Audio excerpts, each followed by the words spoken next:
आज मैं इस वीडियो में फैमिली मैन सीजन 2 का कंप्लीट एक्सप्लेनेशन देने वाला हूँ। एपिसोड शुरू होता है और हमें कुछ साल पहले की कहानी दिखाई जाती है। हमें नॉर्थन श्रीलंका का एक सीन दिखाया जाता है जहाँ पे 3 भाई मिलके अटैक करने का प्लान कर रहे होते हैं। इसमें जो मेन कैरेक्टर है उसका नाम सुब्बू है, जिसे हम आगे चल के काफी ज्यादा देखने वाले हैं। वो लोग अटैक से पहले अपनी सारी मशीन्स और गन्स को चेक कर रहे होते हैं और साथ ही साथ अपने मेंबर्स को तैयार होने के लिए कहते हैं। लेकिन तभी वहां पे श्रीलंकन आर्मी आके उन पे अटैक कर देती है और वहां पे सब लोगों को मार देती है। लेकिन भास्करन, सुब्बू और उसका एक दोस्त वहां से किसी तरह भाग के बाहर निकल जाते हैं। अब प्रेजेंट में दिखाया जाता है जहां पे श्रीकांत ने टास्क को क्विट कर दिया है और वो एक नॉर्मल प्राइवेट जॉब करता है। वो एक IT कंपनी में काम करता है। श्रीकांत ऑफिस पहुंच के अपना काम कर रहा होता है, लेकिन तभी वहां पे उसका बॉस, जो कि सिर्फ 28 साल का होता है, वो श्रीकांत को टाइम मैनेजमेंट के बारे में बताने लगता है। श्रीकांत को अंदर ही अंदर गुस्सा आ रहा होता है, लेकिन वो कुछ कर नहीं सकता था क्योंकि वो उसका बॉस होता है।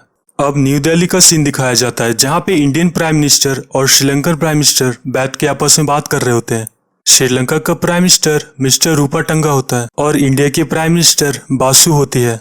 श्रीलंका का प्राइम मिनिस्टर बासु से ये रिक्वेस्ट करता है कि श्रीलंका में अटैक होने के बाद वहां से 3 टेररिस्ट भाग के चेन्नई आ गए हैं, तो वो चाहते हैं कि इंडियन गवर्नमेंट उन्हें पकड़ने में उनकी मदद करे। इंडियन प्राइम मिनिस्टर बासु कहती है कि ठीक है, हम आपकी पूरी हेल्प करेंगे उसे पकड़ने में। अब श्रीकांत ऑफिस से अपना काम खत्म करके एक रेस्टोरेंट में जेके से मिलने आता है। वो दोनों ऐसे अपनी लाइफ के बारे में बात कर रहे होते हैं। श्रीकांत जेके से पूछता है कि टास्क फोर्स में अभी क्या चल रहा है।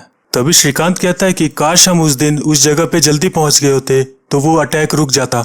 जिसपे जेके कहता है कि तुम इसे अपनी गलती मानना बंद कर दो, और फिर वो उससे उसकी फैमिली के बारे में पूछता है। श्रीकांत कहता है कि मैं सुबह उठ के ब्रेकफास्ट बना लेता हूँ, फिर आके अपना जॉब कर लेता हूँ, फिर रात को ब्रेकफास्ट बना के अपनी फैमिली के साथ टाइम स्पेंड करता हूँ। लेकिन पता नहीं क्यों फिर भी सूची बहुत उदास रहती है। उसके बाद श्रीकांत अपने बेटे के स्कूल आ जाता है जहाँ पे उसकी प्रिंसिपल कहती है कि इसे महंगी गिफ्ट नहीं देने के लिए, इससे वो बहुत ज्यादा बिगड़ सकता है। जिसपे श्रीकांत कहता है कि ऐसा कुछ नहीं होगा, इसीलिए तो हम उसे म्यूजिक क्लास में भेजते हैं। अब अदर म्यूजिक प्ले करने लगता है, लेकिन वो पहले की तरह ही बिल्कुल भद्दा म्यूजिक बजाता है। अब श्रीकांत और अदर घर जा रहे होते हैं कार में बैठ के, जहाँ पे अदर कहता है कि आप कोई गाने का नाम बोलो और मैं उसे प्ले करूंगा। श्रीकांत कहता है कि सारे जहां से अच्छा बजा के दिखाओ। इस पे अदर कहता है ये कौन सा गाना है। उसके बाद श्रीकांत कहता है कि महबूबा महबूबा बजा देने, लेकिन अदर कहता है कि ये सब कौन सा गाना है, मैं आपको सेनोरिटा बजा के सुनाता हूँ। जिसपे श्रीकांत कहता है कि ज्यादा जोर से मत बजाना, नहीं तो पीछे से हवा निकल जाएगी। अब श्रीकांत घर आ जाता है और डिनर की तैयारी करने लगता है। तभी धृति रूम में आ जाती है और श्रीकांत पूछता है कि तुम इतना लेट घर क्यों आई हो। जिसपे वो कहती है कि वो अपने फ्रेंड के घर होमवर्क करने के लिए रुक गई थी। उसके बाद श्रीकांत सबको डिनर करने के लिए बुला लेता है, जहाँ पे श्रीकांत सबको इम्प्रेस करने की कोशिश करता है, लेकिन वो लोग उनमें उतना इंटरेस्ट नहीं दिखाते हैं। ये सब देख के श्रीकांत बहुत ज्यादा परेशान हो जाता है। वो सूची के साथ रूम में होता है जहाँ वो पूछता है कि तुम अपनी प्रॉब्लम के बारे में मुझे बताओ।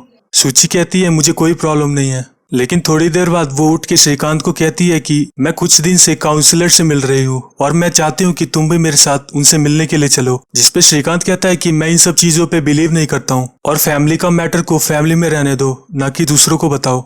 ये सब होने के बाद श्रीकांत अपने बालकनी में आ जाता है और सिगरेट पीने लगता है। साथ ही साथ में उसे फ्लैशबैक में वो मेमोरी याद आने लगता है जहाँ पे पुनीत और जोया फंसे हुए होते हैं। वहाँ के गार्ड को गोली मार के वहाँ से मास्क लेके किसी तरह बच के बाहर निकल जाते हैं।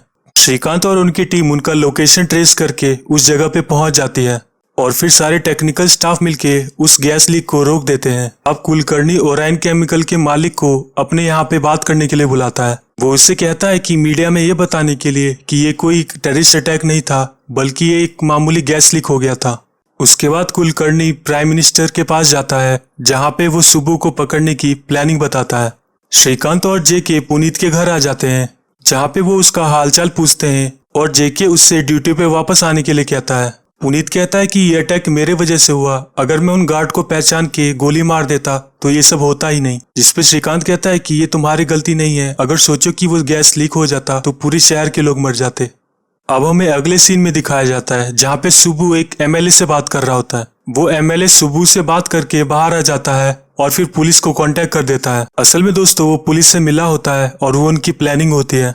उसके बाद टास्क फोर्स वाले वहां पे आके उसे पकड़ लेते हैं, लेकिन वो उन्हें चकमा देके किसी तरह भाग के एक रूम में घुस जाता है जहाँ पे 2 कपल होते हैं, जहाँ वो उनको बंदी बना लेता है। थोड़ी देर बाद वहाँ पे जेके आ जाता है। तब हम देखते हैं कि श्रीकांत जेके को कॉल करके वहाँ की इन्फॉर्मेशन लेना चाहता था। पहले तो जेके मना करता है, लेकिन बाद में वहाँ की इन्फॉर्मेशन दे देता है। वो कहता है कि उनकी बात सिर्फ एक ही आदमी सुन सकता है, जिसका नाम चेल्लम है। श्रीकांत चेल्लम से बात करके वहाँ की सिचुएशन के बारे में बताता है। चेल्लम हेल्प करने के लिए मान जाता है। उसके बाद चेल्लम भास्करन को कॉल करता है, जो कि सुबू का बड़ा भाई था। और फिर भास्करन सुबू से कॉल करके उसे सरेंडर करने के लिए कहता है। उसके बाद सुबू सरेंडर कर देता है। अब अगले सीन में हमें दिखाया जाता है कि श्रीकांत अदर्व से बात कर रहा होता है और फिर वो धृति के बारे में पूछता है, जिसपे अदर्व कहता है कि उसे कुछ नहीं पता इस बारे में। अब हमें धृति को दिखाया जाता है, जो कि उसके बॉयफ्रेंड कल्याण के साथ बाइक पे होती है। वो उसे उसके घर ड्रॉप कर देता है और फिर कल्याण को एक अननोन आदमी से मैसेज आता है, जिसमें लिखा होता है सब ठीक, और फिर वो उसका रिप्लाई देता है कि हाँ अभी घर पे ड्रॉप किया है। फिर हमें पता चलता है कि जिसने मैसेज किया था वो और कोई नहीं बल्कि करीम होता है, जिसने लास्ट सीजन में मिशन जुल्फिकार को अंजाम दिया था। और इसी के साथ फर्स्ट एपिसोड एंड हो जाता है।